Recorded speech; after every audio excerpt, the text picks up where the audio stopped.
Marion, thank you for giving us your time.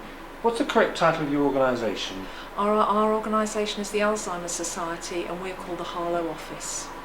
And is there a typical week for you, a typical day for you? For me personally, probably not. Life isn't very predictable. My job is service manager for the services that we deliver across the West Essex area. We have a range of services, both funded by Essex County Council, some funded by the Clinical Commissioning Group, and also some that are run through voluntary income. So, and they are based sort of from up in Saffron Walden down to Buckhurst Hill. So, different services, different places, and all different people that attend them. So the people who you do come into contact with, now can we get the phraseology correct? Are you talking about people living with Alzheimer's? We're talking with people living with dementia. We support people with all types of dementia. There are over 100 different types of dementia, and the Alzheimer's Society provides support for everybody. Can you give us an example, a couple of examples of support that you would give to somebody who's living with dementia? For example, somebody who has been recently diagnosed with dementia. We have dementia support workers based at memory clinics. Very similar model to post-cancer care, whereby they meet people who have been given a diagnosis, meet a dementia support worker just after they've been given their disclosure. And then the dementia support worker, if somebody would like further support, offers to go and meet them at their home, talk to them and their family members, really address everything, any concerns they may have, talk about how they're feeling, because clearly it's a big change in people's lives, and people need to have the opportunity to talk about how they're feeling about that. That's the person themselves, and clearly their carers and family members as well. So we could be offering people up to about 4 visits if they need it, to really sort of give them time to explore a whole range of things. Very practical things we'd give them at that time would be information about planning for the future, particularly financial, legal issues, so that they feel in charge and able to make decisions that will in fact affect them and their families for the years ahead. We'd also tell them about services that we run, so that to reassure them that they don't need to live with dementia on their own. There are support services around. So after they've had that sort of quite intense support, we hand them over to our office in Latin Bush, whereby they will be able to contact us, and we can contact them following the handover to talk about anything, bearing in mind that people with dementia can live for 10, 15 years now, and the situation will change as the years go by. So we're here at the end of the phone to be able to offer that sort of support throughout. Another service that that they may be interested attending is across West Essex. We run weekly activity groups, and they're for people to be engaged in activities that support their dementia, support them keeping fit, support them to be sociable and involved with other people within similar situations, so they can talk to people who understand that they might have forgotten the word for something, but actually that doesn't matter. You're in a situation where everybody knows. So they're in Harlow. They take place every Wednesday, and we also run our memory cafes as well at Moot House, and again they're weekly in Harlow.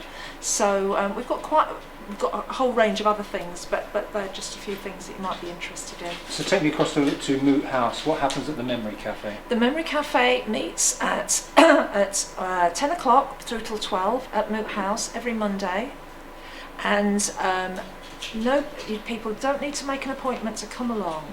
It's often people's first experience of a dementia-related service, but it is exactly what it says, a cafe.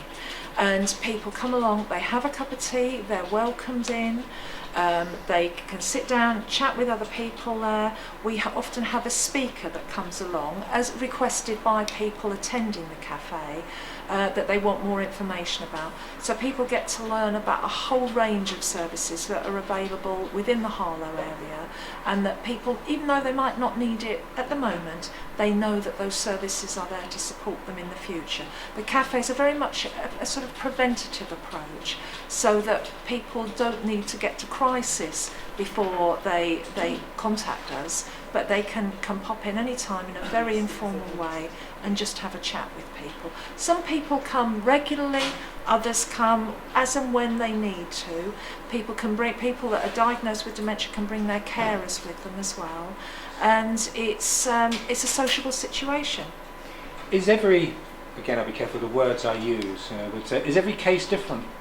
Everybody with dementia is different for a whole range of reasons. Like dementia impacts on people's personality, but it's also affected by their family history, medical history, their experiences of life, their personalities really.